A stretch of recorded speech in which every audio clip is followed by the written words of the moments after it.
Welcome to the CISO Wise podcast. Join Dr. Earl Crane, founder of CISO Wise, as he interviews CISOs and cybersecurity experts on their wisdom gained from years of experience on what works and what doesn't in building a cybersecurity program. This week we're joined by Yiannis Pavlosoglou, former UK CISO for UBS. Listen to CISO Wise on the go by subscribing to the CISO Wise podcast, available on all podcast apps. Resiliency is a relatively infant field. Questions get asked. Typical questions involve that disruption that you're describing is not going to happen, or we've dealt with disruptive events beforehand and we've survived. What's the big deal here? This episode is brought to you by the Carnegie Mellon University CISO Certificate Program, which is named a National Center of Academic Excellence in Information Assurance Education by the NSA and the Department of Homeland Security. In the CISO program, you will learn the skills you need to be an effective CISO through targeted, interdisciplinary coursework and hands-on practical applications led by faculty from Carnegie Mellon University's Heinz College and the Software Engineering Institute, including yours truly. I invite you to learn more by visiting heinz.cmu.edu/CISO or follow the link in the show notes below. Today, we're going to talk about resilient systems. From supply chain shortages to natural disruptions from changing weather patterns, it seems everything today needs to operate while under some type of duress or attack. But what do CISOs need to know to create resilient systems? And what can we learn from other CISOs who've already gone down this path? NIST defines cyber resiliency as the ability to anticipate, withstand, recover from, and adapt to adverse conditions, stresses, attacks, or compromises on systems that use or are enabled by cyber resources. That's a mouthful, but what does it actually mean to have to build a resilient cyber program, to drive the change management necessary to build that type of program, to put in place the governance, processes, and procedures necessary? To discuss this and more, who better to talk with than Yiannis Pavlosoglou, most recently the CISO for UBS in the UK. At UBS, Yiannis was responsible for cyber and information security across the firm, facing off the regulators, namely the FCA, PRA, and Bank of England.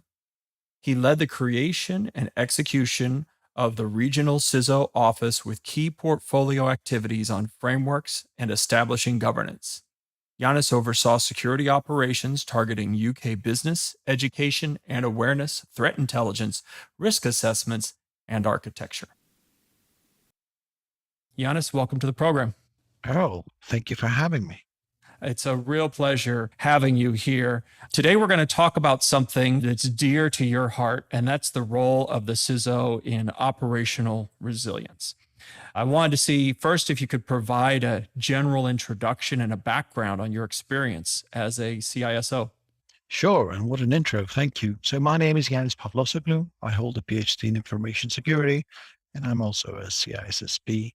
Recently, I've completed the 10-year tenure at one of the large financials, 3 of which was in the role of UK CISO, a regional CISO, reporting, of course, into the group CISO. And before that role, I was responsible as change manager as the head of change in operational resilience. Let's start with a simple definition because I'm not clear on it. What is resilience?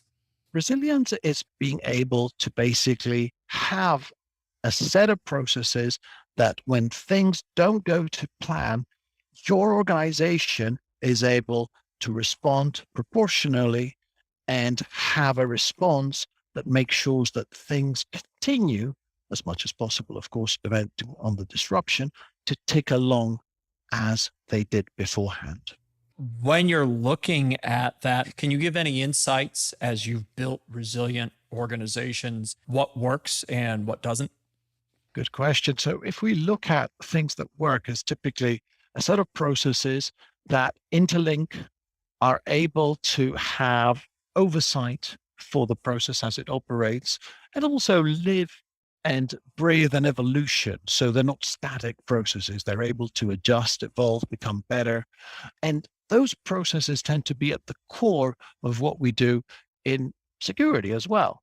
If we then look at the role of a CISO with resiliency in mind, we have a set of processes involving protecting the organization and being able to absorb those types of malware attacks or phishing campaigns or anything similar.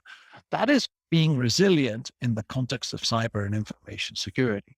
Similarly, on the opposite side of the organization, people who are not experts in cyber and information security that make the organization viable are becoming accustomed to this mentality of not if a disruption happens, but when, to be able to identify what is key, to be able to plan for that, and not to deal with technology, business continuity, or business processes as separate areas, but actually look at things holistically front to back. So it sounds to me like the CISO is a change agent for resiliency, and for the CISO to be able to drive that forward to enable the resilient processes in their organization, where they hold standing in the organization is going to matter. What's your perspective on what does the CISO need? Does it matter where they report to, where they are in the organization to be able to be that change agent for resiliency? Yes, and no two CISO functions will be the same. I haven't found any two organizations that have either common reporting lines for the chief information security officer or chief security officer. So it really depends on how an organization is set up. Or other common reporting lines, either into the CIO, CRO, CTO sometimes, or directly to the CEO as well. So that's around reporting, just an average assessment of depending on size, complexity, and also type of organization where you see the CISO report into. Going on to the point of change management, a very important point.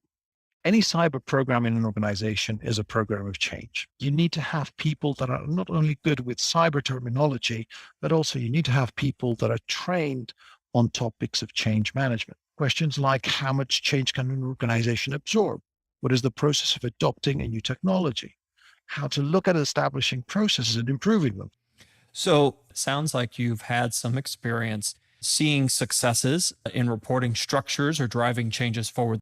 Can you provide any insights into or examples or situations where either there was a challenge to drive a resilient organization forward because of either reporting lines or change management? So I have been fortunate enough to have mentees, people that I've mentored in other organizations, where they've said to me, I can't pin the decision of responsibility for this topic on any one individual or function. It typically has to go to committee and oversight and so on. That would be a key area where a resilience program would drive out an improvement activity. They would report a risk around being able to basically name the individuals either accountable, responsible, or even consulted in some cases for the specific decision-making process. So then from that would come a change activity, which would be, we then need to define for these responsibilities, who is the person in the role who's making that decision, and also what is the process of governance for those decisions. That's one area of change management that we often see needing improvement, where organizations typically run that federated model where there's just a little bit too democracy in some of the decision-making processes that they might have. So important takeaway from that is at the starting point, you need to have a named individual, you could say a neck to choke, who's going to be in charge of driving that resiliency. Because if you can't pin that decision authority, it'll go to a committee and it's difficult to move anything forward. Are there any other key steps that you would recommend when someone's starting up looking at building resiliency into their security program? One of the key steps looks at the handovers between different parts of a large organization. Those are typically points where you have low tolerance to any sort of change that can have a big impact that can cause the process to fail. So imagine a delivery line, and then that leads into let's say the packaging line, but somehow those two are not interlinked in a way that if the delivery line speeds up or slows down, the packaging line does not do the same. Therefore, in a simple manufacturing example, you would have empty boxes or boxes with partial products leaving the factory. That point of handover is key. And we also see that in the context of cyber and information security. How, when you have a potential incident that comes in that corresponds to a couple of emails, to investigate if that's a phishing campaign or not, and then look at if the organization's being attacked. That requires handover typically to another team within the world of cyber and information security. So that process is consistent if the handover allows for some form of elasticity. That's one example outside of governance, just looking at the nitty-gritty detail where you need to make sure that one part of the organization talks to the other part of the organization about what is going on, and always in that oversight capacity of the person responsible, reporting up the factual changes that they're experiencing due to those disruptions. So just like in supply chain logistics, great example, the weak point will be the handover point. And if there's a breakdown in communication, that's where we can run into a challenge. Can you provide an example of a time where you had a challenge in driving resiliency in the program and some of the ways you overcame that? Resiliency is a relatively infant field. Questions get asked. Typical questions involve that disruption that you're describing is not going to happen, or we've dealt with disruptive events beforehand and we've survived. What's the big deal here? But what you're trying to do here is actually build a collective consensus within the organization that when something goes wrong, there's a culture of reacting to it. Now, to complement this whole process, you need to be able to, through your change program, allow for that culture to basically adopt to it. It's actually part of the fabric that the organization has. They have handovers between them, the right oversights are in place. And frankly, the difficult questions get asked between people as to if a disruption happens, will we be able to sustain it? So I like this idea, your focus that you need to build a collective consensus. You're building a culture for operational resilience. And if you're going to try to shift that from a reactive to a proactive function, you're trying to break down silos so that teams don't see as throwing an issue over the wall, but the part of resilience means that those handoffs between teams is more effective in building those more effective processes for that operational resilience. So what is the role that the CISO has in leading that change and driving that handoff and process excellence? So we're left in 2021 with a new term cobbled together by two words, cyber and resiliency. And if we think about some of the attacks that we've been seeing recently, you have that term materialize. Effectively, the role that the CISO has is to build a cyber resiliency program. When it comes to cyber resiliency, we want to be able to make sure that if we're dealing with a disruption that has a malicious threat actor, then that is part of a resiliency response plan. You cannot have the rest of the organization learning about dealing with disruptions and not cater for the fact that some of those disruptions might come from the domain of cyber and information security. Practically for the CISO, that means two things. First of all, they need to have an ambassador or many ambassadors actually in their team that understand resiliency, are able to sit at the same table with the people that are looking operational resilience and also be part of those initiatives to change the culture and look at processes and handovers more holistically. Second, that chief information security officer needs to be able to report back disruptions they're experiencing, something like a mass phishing campaign, straightforward, most organizations have them, which actually could be a preemptive to a larger disruption.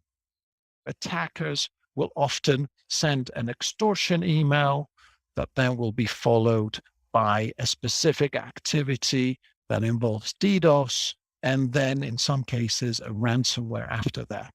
In order for a CISO to be able to react to that, they need to have mastered cyber resiliency within the organization. So they need to have mastered the ability to capture any extortion email that comes through, regardless of where it lands in the organization. They need to be able to then look at and deal with a DDoS in a way that allows for the organization to respond in the most effective way. And then also finally, when a specific ransomware attack comes, they need to be able to make sure that that is not successful. Linking those three together is where the resilience becomes part of what a chief information security officer needs to do. So you mentioned two key things that an organization needs or a CISO needs to be able to deal with disruptions. You said that you need an ambassador, and that sounds to me a term like a BISO or a BSO, Business Information Security Officer or Business Security Officer, which is that CISO's representative embedded in the business. Yes, so that would be one form of an ambassador role that is facing off or more closely aligned to what's happening in the business within respective divisions. So if I can paraphrase some of what you said, it's the role of the CISO in building that resilient organization is you're part leader, part orchestrator, and then always cheerleader, trying to link these other processes together and trying to advocate through training and awareness to build that program. What have you seen that if you were to go into another organization next week and they said, we need to make this more cyber resilient, what are some key things you would make sure to have in your tool belt? First of all, we need to be able to identify what's important to that organization. And we're used to that as cyber professionals in the context of either a crown jewels exercise or what's critical infrastructure or something similar. That's only a tip of the iceberg. So being able to identify how the organization makes money, what is revenue generating, what are the processes supporting those corresponding services. That's key for a CISO as a starting point. Then there's a deep inspection that needs to happen as to what has worked thus far. Patching vulnerabilities, dealing with phishing, and similar low-hanging fruit type of attacks. With that second ingredient, we get a view of actually what's in place now, today. And then finally, we need to know where we want to take that organization. Are we going to be expanding a program that has a multi-year span? Do we have the budget for that or the resources? That's the third and key element to be able to then start planning your change activities. And the output are a set of risks that we either want to tackle, contain, or simply assign. And depending on the level that we want to contain those risks, we build the corresponding change program that gives us the goals to be able to target these areas. Those are the three key pillars or constituent ingredients that any CISO needs to master cooking with and bringing those together for a successful cyber change program. Now, you said the output of that is a set of risks to try to tackle to build that change program. If that's been dropped in your lap, go build us a resilience cybersecurity program. What should you know about? What should you do as a CISO? First of all, you need to have a set of staff that are outside the traditional technical knowledge and space of what we teach in undergraduate, masters, and in some cases, even postgraduate programs. You need change managers, you need lawyers, you need risk managers, you need people of all backgrounds, definitely of all ethnicities, because a more diverse workforce when disembarking on a change program gives you better results, as is well documented. So it's an alignment exercise. What we're looking at is being able to focus and align a group of people that often have very little in common under a goal that corresponds to terminology that is relatively new, and set them off on that direction and have clear deliverables and goals that will help them achieve that mission on the vision that you've set. Thank you. I think that's a great point to end it. Are there any sources that you would recommend? Where should people go to learn more about operational resilience? There's a couple of publications specific to the finance sector on defining operational resilience as part of what the UK is doing in the context of financial bodies. Those don't only apply to banks. And I think looking at that work will satisfy the more technical people. They'll learn more about impact tolerances. That's one really good starting location. The UK Financial Conduct Authority and the respective press releases on how to build operational resilience, even if you're not in the financial sector, great starting point. Just helping define that evolution of disruption under the term of cyber resilience. Definitely worth the Google search. I also want to highlight the Carnegie Mellon CERT Resilience Management Model, the RMM. Have you had a chance to look at that any? Oh, yes, indeed. Really fascinating work at Carnegie Mellon. I remember when it first came to my hands, it was one of those books that I couldn't stop flicking through the pages, and it almost had an answer for all. There it is. The CERT Resiliency Management Model, CERT RMM. A little bit more advanced, but a great book to set the scene on resilience. I think that is fantastic. I appreciate that. Appreciate you taking the time to share the insights about what's worked for you when building a cyber resiliency program. Yiannis Pavlosoglou was the CISO most recently of UBS UK and just recently left that one and is now independent consultant and advisor. How should people get in contact with you if they want to reach out? Oh, LinkedIn is probably the quickest way. Happy to answer any questions on cyber resiliency and topics we've discussed here. Thank you, Earl. Thanks so much for joining us. Appreciate it. You have been listening to the CISO Wise podcast. Join us next week when we talk to Mike Wilkes, former CISO for Marvel, about keeping Iron Man safe in digital media security. Learn more about how you can get the wisdom and insights of a world-class CISO as your cybersecurity mentor at www.cisowise.com.